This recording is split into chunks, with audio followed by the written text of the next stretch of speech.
Yes, I did my undergraduate work at a small liberal arts college in Pennsylvania called Swarthmore, and it had very small classes, and it was one of those places where everybody knew everybody, because I had come from a huge high school in the Ottawa Valley with 2,000 students and 20 portable classrooms in the backyard.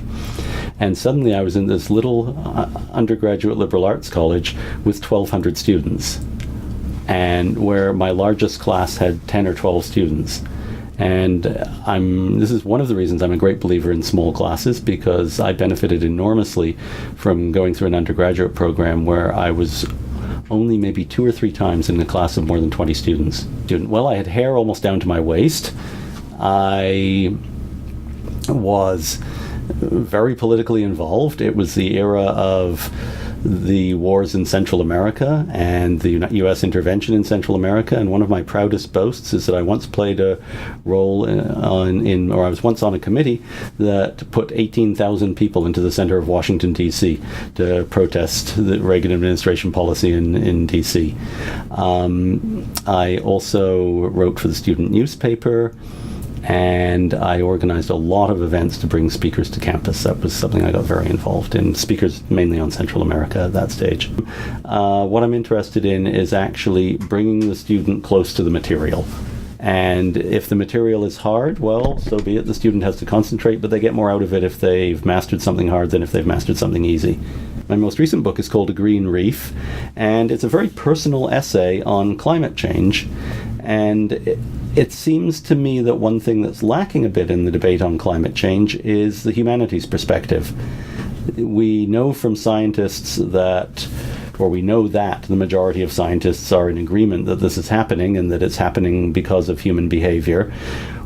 Yet when we talk about impacts, we get a scientific take on the impacts, which is often overlooks the human dimensions. What will this mean about for how you think about your life? What will this mean about how you approach your life? What will this mean about ideas such as loyalty or social bonding or love or friendship if conditions change very drastically? And these are some of the things I explore in this very short book. And it's not a book I ever thought I would write, because I never saw myself as someone who was a scientist. But then I began to realize that this is something that goes beyond science, and we've all got to think about it and bring to this discussion what we have to offer, the insights we have to offer. And I think the insights of people in the humanities are absolutely crucial to begin to figure out how we respond as a culture, or as a group of cultures, or as a society, or as a group of interlinked societies to this.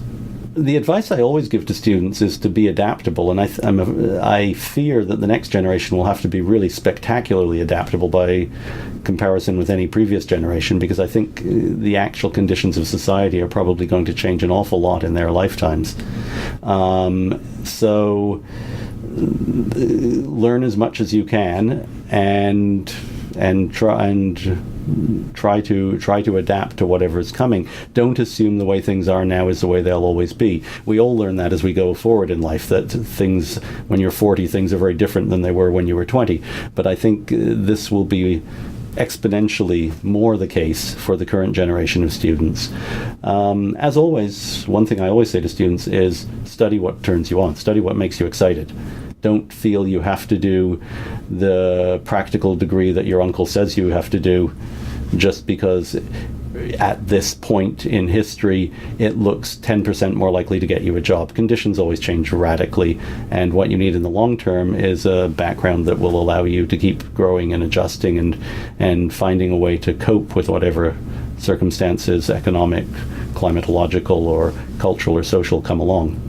You can't really change society without the humanities. You can't change society without knowing where we've come from. One of the enticing dangers, or dangerous allure, part of the dangerous allure of the high-tech world, is that it annihilates the past, and it creates an illusion that we're living in an eternal present.